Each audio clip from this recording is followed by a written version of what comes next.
তাই নতুন করে এগুলো আপনাকে বলতে যাচ্ছি না, আমি কিছু ইলমি পয়েন্ট আপনাকে ধরে দেওয়ার চেষ্টা করছি। যে আলোচনাগুলো আমাদের যুব সমাজ, তরুণ সমাজ যারা লাইব্রেরির সঙ্গে সংযুক্ত আছে, তারা যদি এই পয়েন্টগুলো মাথায় ঢুকে যায়, ইনশাল্লাহ দাওয়াতি কাজ করতে আরো বেগবান হবে। তারা বিদাত জিনিসটা নিজে যদি বুঝে নেয়, অন্যকে বোঝাতে আরো সফলভাবে সার্থক হবে। এবং বিদাতিরা যে পয়েন্ট দিয়ে আপনাকে আঘাত করার চেষ্টা করবে, সেই আঘাতের পরে পাল্টা আপনি জবাব দিতে পারবেন। এই জন্য আমার আলোচনা। কথা বুঝতে পারছেন চাচা? এতক্ষণ কি বুঝলেন? বিদাতের কয়টা অর্থ চাচা? কয়টা অর্থ? দুইটা। এক হচ্ছে বিদাত মানে নতুন কোনো জিনিস, নমুনাবিহীন কোনো জিনিসকে তৈরি করা, এটা হচ্ছে বিদাত। যেমন কোরআন মাজিদ আল্লাহ নিজের জন্য বিদাত শব্দ ব্যবহার করেছে, যে আমি আসমান জমি সৃষ্টি করেছি নমুনাবিহীন। আল্লাহ কোরআনে নবীর জন্য বিদাত শব্দ ব্যবহার করেছে, যে নবী আপনি নতুন কোনো বার্তা নিয়ে আসেন নাই, আপনার আগেও তো এরকম নমুনা অনেকেই নিয়ে এসেছে, অনেকে দাওয়াত দিয়েছে। তাই আপনাকে যারা অভিযোগ করছে যে আপনি নতুন বার্তা নিয়ে এসেছে, এরা মিথ্যা অভিযোগ। চলুন তৃতীয় নম্বর পয়েন্ট। বুঝতে পারলাম বিদাতের এবং শরঈ অর্থ কি। এই অর্থ ছিল নবী যখন নবী না তখনকার অর্থ। আল্লাহর নবীকে যখন রিসালাত দিয়ে দেওয়া হয়, নবীকে আল্লাহর পক্ষ থেকে যখন নবুয়ত দিয়ে দেওয়া হয়, তখন এই বিদাত শব্দটা ঠিকই থাকলো, কিন্তু বিদাতের মানে, অর্থ, ব্যাখ্যা নবী এসে পরিবর্তন করে দিলেন। যেমন উদাহরণ দিই, সালাত মানে কি? হ্যাঁ, সালাত মানে কি চাচা? সালাতের বাংলা মানে করলে কি হবে, মানে সহজ অর্থ? সালাত মানে কি? প্রার্থনা। বা আরবি করলে হবে, আর একটা আরবি ট্রান্সফার করলে হবে দোয়া। কি হবে? সালাত মানে কি? দোয়া। আচ্ছা, সালাতের আবিধানিক অর্থ দোয়া। এই সালাত শব্দ যখন কোরআন অবতীর্ণ হয় নাই, নবী যখন জন্মগ্রহণও করে নাই, সেই সময়তেও আরবি ভাষাতে সালাত শব্দ ছিল কি ছিল না? ছিল কি ছিল না? সেই সময়তেও ছিল। কি অর্থে ছিল? সালাত মানে দোয়া। নবী যখন নবী না, শেষে সালাত অর্থ আরবিতে ছিল কি ছিল না? ছিল। কি অর্থে? সালাত মানে দোয়া। কিন্তু আল্লাহ নবী যখন নবী হয়ে গেলেন, আল্লাহ যখন কোরআন মাজিদ অবতীর্ণ করে দিলেন, সালাত শব্দটা ওটাই থাকলো, কিন্তু সালাতের এই সংজ্ঞার সঙ্গে, এই নামের সঙ্গে, শব্দের সঙ্গে আরো কিছু শব্দ ইসলামী শরীয়তের দিক থেকে নতুন একটা রূপ দিয়ে দেয়া হলো। কেমন? এখন সালাত বললেই আপনি কি দোয়া বুঝবেন না? সালাত মানে বুঝলেই আপনাকে বুঝতে হবে তাকবীর থেকে সালাম পর্যন্ত আমরা যে কর্মটা করি, এটাই সালাত। কোনটা সালাত? কথা বলেন, কোনটা? এখন সালাত মানে আমরা নামাজ শুরু করব, নামাজে প্রত্যেকটা রুকুন, আহকাম, সুন্নাত পালন করলে পূর্ণ একটা সালাত বলা হয়। কিন্তু এই সালাত, এই যে অর্থ, এটা কি আগে ছিল না নবী আসার পরে হয়েছে? কথা কঠিন হচ্ছে চাচা। আল্লাহ নবী যখন নবী না, তখন সালাত শব্দ ছিল। কি অর্থ ছিল? দোয়া। নবী যখন নবী হয়ে গেলেন, তখন আগের অর্থ থাকলো, কিন্তু নতুন একটা অর্থ দাঁড় করালেন। কি? সালাত মানে নামাজের তাকবীর থেকে সালাম পর্যন্ত যা করছেন সবগুলো মিলে একটা সালাত। ঠিক বিদাত শব্দটা নবী যখন নবী না তখনও ছিল, নবী যখন আবার নবী হয়ে গেলেন, তো বিদাত এই শব্দের নতুন একটা রূপ দিয়ে দিলেন। কি রূপ সেটা? সেই মুসলিম হাদিস নাম্বার 1718 আল্লাহ নবী বলছেন, মানে আমিলা আমালান লাইসা আলাইহি আমরুনা ফাহুয়া রাদ। কোন ব্যক্তি এমন কোন ইবাদত করলো বা আমল করলো যে আমলের ব্যাপারে আমি নবীর কোনো আদেশ নাই, ফাহুয়া রাদ, এই আমলটা বাতিল। এবার কি বুঝতে পারলেন? নবী যখন নবী হলেন, বিদাত শব্দের রূপ পরিবর্তন করেছে কি করে নাই? করে দিয়েছে। মানে এখন যদি বিদাত বলি, নতুন কোনো জিনিস বুঝলে হবে না। এখন কোন আমলের পরে বিদাত হুকুম লাগালে বুঝতে হবে এই আমলটাই রসুলের আদেশ নেই, রসুলের অনুমোদন নেই, সাহাবীরা করে নাই, তাবাতাবেনরা করে নাই, চার ইমামের কোনো ইমাম থেকে প্রমাণিত নয়, মুসলিম উম্মার ইজমা দ্বারা প্রমাণিত নয়।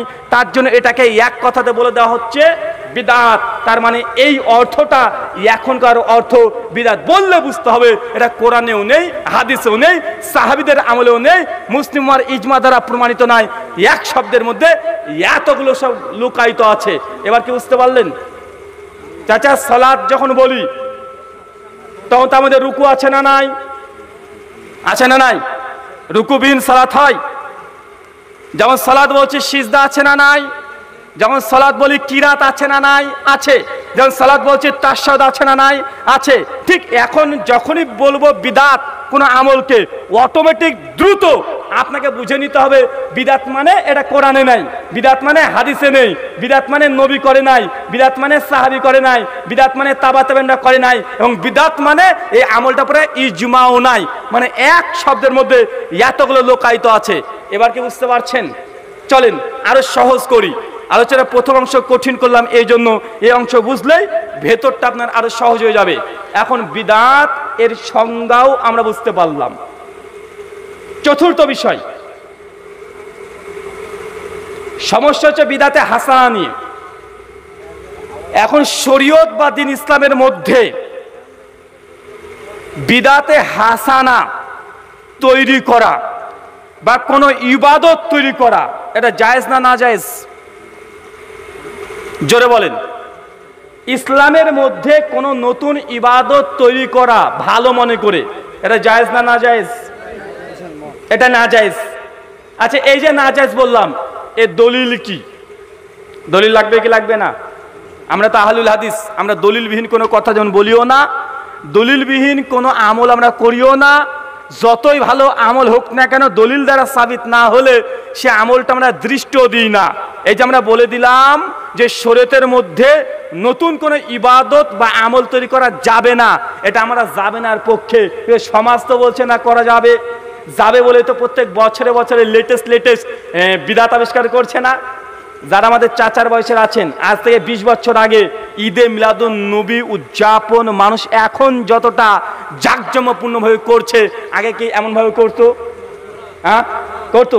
আচ্ছা, আপনাদের এলাকায় মানুষ যেদিন মারা যায় সেই দিন মরা বাড়িতে খানা হয়? হয়, ভরপুর হয় না? এই যে এই জিনিসটা দেখছেন না চাচা, আজকে মনে হচ্ছে যে না, আজকে মানুষ মারা গেছে, এটা আবার কি? আজকে মারা গেছে, দূর দূরান্ত থেকে লোক এসেছে, মানুষকে খাওয়াচ্ছি, মানুষ কোথায় খেতে যাবে? এই যে এটা করছেন, 20 বছর পর আপনার ছেলের নাতিপোতা যারা আসবে, ওরা ভাববে যে না, আসলে মানুষ মারা গেলে এই মরা বাড়িতে খানা দিতে হয়, এটাই ইসলাম, এটাই ধর্ম, না করলে মানুষ খারাপ বলবে। তখন এই আমলটা কি হবে? কি হবে? আরে মানুষ মারা গেলে কেউ করছে 40 দিনের দিনে খানা, ওটা আহলে হাদিস সমাজ বলছে বিদআত। আর আজকে আমরা মানুষ যেদিন মারা যায় সেই দিনে আমরা খানা উদযাপন করছি। আজকে আপনি স্বাভাবিকভাবে করছেন, 20 বছর 30 বছর 40 বছর পর এটাই বিদআতের রূপ ধারণ করবে কি করবে না? করবে কি করবে না? যখন লাত মানাত উজ্জার যখন মূর্তি নির্মাণ করা হয়েছিল, সেই সময় যারা নির্মাণ করেছিল তারা একটা মাবুদ উপাসনা করতো না, ঈশ্বর ভগবান বিশ্বাস করতো না। যুগের পর যুগ, যুগের পর যুগ, আস্তে আস্তে আস্তে ওই লাত মানাত উজ্জাকে ভগবান রূপে পূজা করতে শুরু করেছিল। মানে প্রথম প্রজন্ম তারা এটাকে করে নাই, কিন্তু থার্ড প্রজন্ম গিয়ে এইগুলোকে ইবাদত করেছে। আজকে মরা বাড়িতে যে খানা দিচ্ছেন, আজকে আপনি মনে করছেন না বিদাত, হচ্ছেও না, কিন্তু এটা 2 যুগ চলে গেলে বা এটা বিদাতের রূপ নেবে কি নেবে না? নিচ্ছে। আরে বিদাত তো এইভাবে তৈরি হচ্ছে, বিদাত এইভাবেই তৈরি হয়। কিন্তু আমাদের আহলে হাদিস সমাজেও এই জায়গাতে আমরা শিথিল হয়ে যাচ্ছি। চলেন আরো গভীরে প্রবেশ করি যে শরীয়তের মধ্যে ইবাদত তৈরি করা জায়েজ কি জায়েজ নয়? উত্তর একদম না। দলিল 6 কোয়ালিটির দলিল নেব কোরআন এবং হাদিস থেকে। প্রথম পয়েন্ট, আমার সঙ্গে সবাই একমত হলে হ্যাঁ বলবেন, আর দ্বিমত করলে দলিল দিয়ে আমাকে খণ্ডন করবেন। 1 নম্বর, ভাই বলেন তো দিন বা ইবাদত কে তৈরি করতে পারে? ইবাদত তৈরি করার হক কার? দিন কে তৈরি করতে পারে? শরীয়ত কে রচনা করতে পারে? বিধান কে দিতে পারে? কে পারে? এটা কার হক? ভাই আমি কি শরীয়ত রচনা করতে পারবো? পারবো না। এটা কার হক? এটা আল্লাহর হক। কার হক? আল্লাহর হক। আল্লাহ দিন তৈরি করার ক্ষেত্রে, শরীয়ত তৈরি করার ক্ষেত্রে আল্লাহ কোনো শরীক স্থাপন করে নাই। আপনি মনে করছেন শুধু ইবাদতেই শিরিক হয়, আল্লাহকে বাদ দিয়ে দুর্গাকে সিজদা করলে শিরিক হয়, যেমন এটাও শিরিক, ঠিক শরীয়ত তৈরি করার ক্ষেত্রে আল্লাহর সঙ্গে শরীক করা যাবে না। কেউ যদি কোরআনকে না মেনে এখন যদি বাইবেলকে মানে, বা এটা শিরক হবে কি হবে না? কোরআনের বিধান, কোরআনের হুকুম ছেড়ে দিয়ে যদি মানব রচিত কোনো বিধান মানে, এটা শিরক হবে কি হবে না? শিরক হবে। কেন? দিন তৈরি করা, শরীয়ত তৈরি করা, হুকুম দেওয়া, বিধান দেওয়া, এটা কে দিতে পারেন? আল্লাহ। তো দিন তৈরি করা আল্লাহর হক। আল্লাহ এই দিন তৈরি করার ক্ষেত্রে কোনো পার্টনারশিপ নেন নাই, কোনো শরিক নেন নাই। দলিল সূরা শূরা সূরা নম্বর 41 আয়াত নম্বর 21 আল্লাহ বলছেন পরিষ্কারভাবে, ব্যাপকভাবে আপনারা আয়াতগুলো বারবার আপনারা চর্চা করেছেন। আল্লাহ সুবহানাহু ওয়া তাআলা আমলাহুম শুরাকাউ শারাউ লাহুম মিনাদ-দ্বীন মা লাম ইয়াদাম বিহিল্লাহ। আল্লাহ বলছেন যে কাফের মুশরিকদের মধ্যে কি এমন কোন উপাস্য আছে যারা নিজেরা নিজেদের জন্য শরীয়ত রচনা করে, মা লাম ইয়াদাম বিহিল্লাহ, অথচ আমি আল্লাহ তাদেরকে এই এখতিয়ার দিই নাই যে তারা শরীয়ত তৈরি করবে। আল্লাহ বলছে শরীয়ত তৈরি করার ক্ষেত্রে, ইবাদত তৈরি করার ক্ষেত্রে আমি কোনো মানুষকে শরীক নিই নাই। আল্লাহ যখন নবী আদমকে তৈরি করেন তখন কোনো শরীক নিয়েছেন?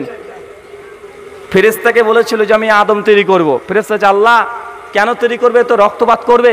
আল্লাহ তাদের কথা শুনেছেন না। কেন? আল্লাহ কি করবেন কি করবেন না এটা আল্লাহ নিজেই সিদ্ধান্ত নেয়, আল্লাহ কোনো শরীক স্থাপন করেন নাই। তাই এই দলিল প্রমাণ করে দিন তৈরি করা আল্লাহর কাজ। কোনো আলেমকে, কোনো হুজুরকে, কোনো ইমামকে আল্লাহ এই অধিকার দেয় নাই যে ইসলামের মধ্যে নতুন কোনো ইবাদত তৈরি করে বিদাতে হাসানা ফতোয়া দিয়ে দিবে। কেন? যখনই বিদাত বলছেন আপনি নতুন করে শরীয়ত তৈরি করছেন, ইবাদত তৈরি করার হুকুম দিচ্ছেন, মা লাম ইয়াদাম বিহিল্লাহ, অথচ আল্লাহ হচ্ছে আমি তাদেরকে এখতিয়ার দিই নাই। এই যে প্রথম পয়েন্ট, কি পয়েন্ট? দিন তৈরি করার হক কার? আল্লাহর। প্রশ্ন নম্বর 2 চলে আসতে পারে, বুঝলাম রুহুল ভাই ইসলামে দিন তৈরি করা আল্লাহর হক। এখন প্রশ্ন হচ্ছে এটা, আল্লাহ কি এই হক সম্পূর্ণ করেছে না অপূর্ণ রেখে দিয়েছে? ইসলাম কি সম্পূর্ণ না অসম্পূর্ণ?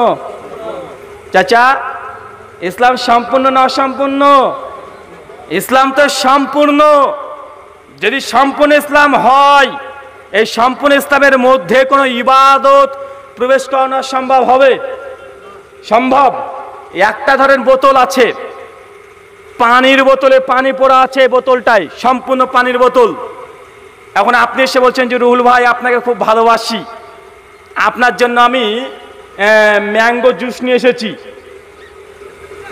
তো আমার কাছে তো পাত্র নেই, আপনার যে বোতল আছে এই বোতলেই আমি ম্যাঙ্গো জুস মানে আমের জুসটা দিয়ে দিতে চাই। আমি বলছি ভাইজান আমার তো বোতলের কানা পর্যন্ত লোড করা আছে পানিতে। বলছে না ভাই আপনাকে খুব ভালোবাসি, একটু আপনাকে আমের জুস নিতেই হবে, বা আমার বাপের ক্ষমতা আছে এই বোতল আবার আমের জুস নেওয়া। চাচা সম্ভব হবে?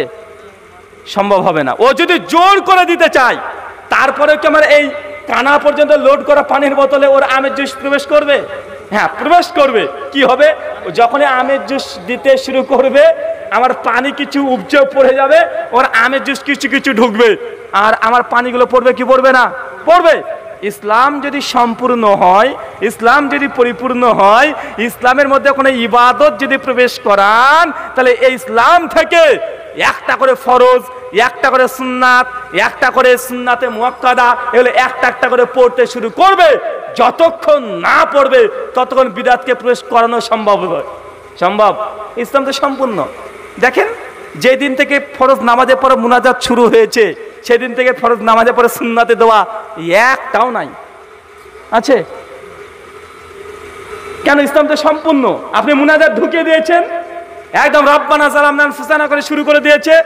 সুন্নাতি 34 থেকে 36টা দোয়া ছিল। ইমাম মুক্তাদি সবাই একা একা বসে যে জিকির আজকার করতো। যারা দেখবেন মুনাজাতের পক্ষে আছে, যারা মুনাজাত করে যে মসজিদগুলোতে, একজন ইমামও এই 36টা দোয়া বলতে পারবে না। যান চেক করেন। আছে? আচ্ছা বিবাহ